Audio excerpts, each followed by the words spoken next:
Binadamu wamekuwa kitawala dunia kwa maelfu ya miaka sasa, lakini kiburi chao kikapelekea anguko lao. Uwezo mkubwa wa akili na kuongea ukampelekea kutenda mabaya, ikiwemo kuwateka wanyama pamoja na binadamu wenzao.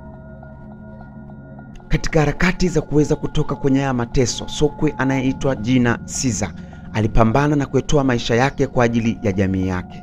Lakini kama ilivyo kwa Julius Caesar, naye alipigwa risasi akauawa. Na haya ni mazishi yake, wenzake wanamwekea maua ya upendo kumuaga. Baada ya miaka mingi na muda mrefu sana kupita, jamii hii ya sokwe ikatengeneza koo kubwa sana. Na hapa tunawaona sokwe watatu, Noah, Sona na Anaya, wakiwa kwenye msitu mkubwa wakitafuta mayai ya tai. Na hii ni mitihani yao ya kwanza kama vijana kwenye jamii hii ya sokwe. Na huwa wanatakiwa wachukue mawili tu kama mayai yako matatu. Wanachukua mayai kwa ajili ya kuwakuza tai ili baadaye wawatumie kwa ajili ya uwindaji. Walifika katika pointi ya juu kabisa ya mlima ambapo walikuta mayai matatu, lakini kwa sababu unatakiwa achukue mawili, Noah ilibidi atafute yai la tatu. Ikambidi aende upande wa pili wa mlima, akakuta mayai matatu, lakini mida hiyo ilikuwa ni mida ya jioni, tai wanarudi. Kati anachukua yai, tai mwenye mayai akawa amemuona, akawa anakuja kwa nguvu kumvamia. Kwa wenge na uoga aliokuwa nao ukamfanya adondoke chini. Tushukuru Mungu amedondokea sehemu salama. Wakafanikiwa kufika kwenye farasi wao, lakini walikuta farasi wana uoga, lakini pia blanket la Noah halipo. Wakagundua kuna kitu hapa. Wakafata uelekeo wa leli, wakakuta blanket linaning'inia. Wakaanza kusogea taratibu, wananyata kwa uoga kabisa wakienda kwenye blanket. Walipofika wakachukua blanket na kisha kukimbia. Baada ya hapa walianza safari, wakafika nyumbani kwao. Baba yake Noah mwenye jina Koro, yeye ndio anayesimama kama chifu wa koo nzima hii ya hawa sokwe. Yaani yeye ndio kiongozi wa kambi nzima ya hapa. Basi Noah akawa anapandisha ngazi kwenda kumuona baba yake. Akafika na kuweka mayai kwenye sehemu husika. Kisha baba yake akaona damu kwenye blanket, akamuuliza Noah, "Mmevuka daraja?" Noah akakataa, akamwambia basi tafuta chanzo cha hizi damu. Usiku wake Noah alisikia mtikisiko kwenye baadhi ya kuta za nyumba zao. Aliposogea karibu akamwona ni mwanamke. Alipomuona yule mwanamke akampushi kisha akakimbia. Harakati za kumtafuta yule mwanamke, Noah akawa amegundua kwamba kavunja yai la tai ambalo kwa ameweka kwenye pochi. Basi akawa anaambia wenzake, inabidi nilipate yai hili kabla ya jua kuzama. Wenzake walikuwa tayari kuweza kumsaidia, lakini Noah alikataa kisha akasema atenda mwenyewe. Akapanda farasi na kisha kuelekea kwenye msitu mnene usiku. Baada ya kufika kule, Noah kupata yai lolote, lakini alikuwa amesikia tu kuna fujo zikiendelea mitai. Mara ghafla akatokea sokwe mmoja akiwa amejeruhiwa vibaya sana. Akamwambia kwamba sokwe wabaya wanaoua watu wanakuja kuvamia kambi yenu. Noah akaendelea kumdadisi, ghafla yule sokwe akawa amepoteza maisha. Noah ikabidi ajifiche. Silver ambaye ni kamanda mkuu wa jeshi la hawa sokwe ambao wanavaa maski akawa amechukizwa sana baada ya kuona sokwe wake ameuliwa. Na alivyoshika blanket akagundua kuna harufu ya damu ambayo ya mwanamke ambao wanamtafuta. Lakini pia Silver aligundua kuwa kuna farasi wa Noah hapa. Ikabidi achukue mkonga wake na kumgusa yule farasi, akiwa na matumaini kwamba yule farasi atawaongoza hadi kwenye kijiji husika. Noah naye alianza kuja, lakini alikuta kijiji chote kimechomwa moto na watu wanauliwa vibaya sana. Noah akawa hajui nini cha kufanya. Alichofanya ni kupanda juu ya mnara kule kwa baba yake, kisha akaanza kuachia wale tai waweze kupaa.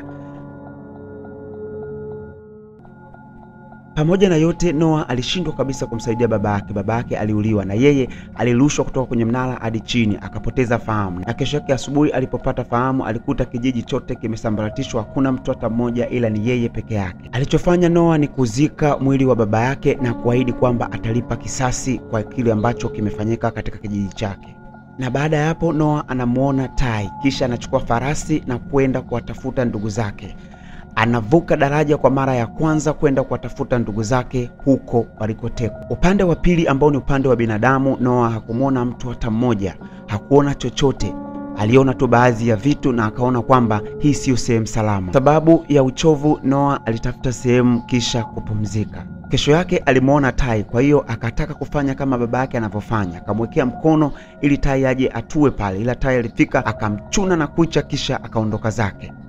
Noah akaendelea na safari ya kuwatafuta ndugu zake. Akauona moshi, akasogelea, kumbe ni mtego. Akaameingia kwenye mtego, akadondoka hadi chini. Akakutana na sokwe anaitwa Raka. Raka akawa ameshika mkuki anataka kumwadhibu, lakini baada ya mahojiano akagundua kwamba huyu sio sokwe mbaya. Basi Raka baada ya kugundua kwamba Noah ni sokwe mzuri na sio sokwe mbaya, waliweza kukaa chini na kuweza kufahamiana vizuri.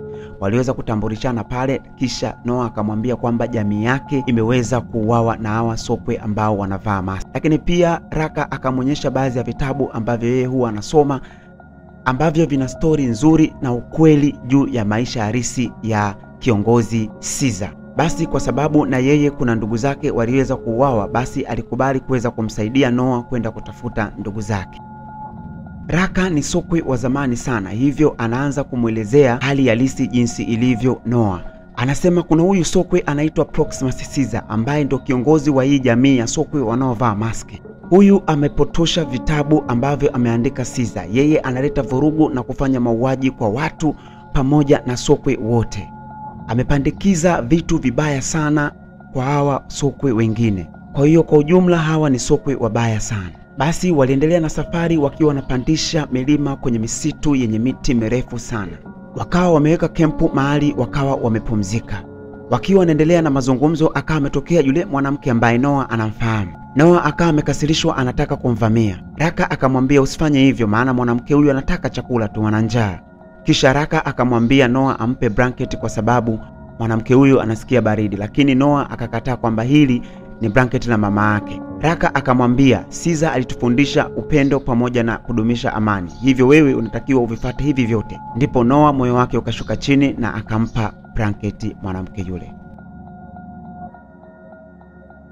Waliendelea na maongezi yao ule usiku, na baada ya hapo kuna vitu baadhi walienda wakawa na shangaa yeye pamoja na yule mwanamke. Na baada ya hapo kesho yake walianza ile safari ya kuelekea kuwatafuta ndugu zake, na yule mwanamke akawa amejiunga kwenye safari hiyo. Walifika sehemu wakawa na shangaa binadamu pamoja na pundamilia wakiwa wanakunywa maji kwenye bwawa. Mwanamke yule aliumia sana kuona binadamu wamekuwa kama wanyama. Kisha Raka alimpa Noah ile alama ambayo alikuwa nayo Caesar, ambayo inadumisha upendo na amani, kwamba afate kile ambacho Caesar alikuwa anakifanya.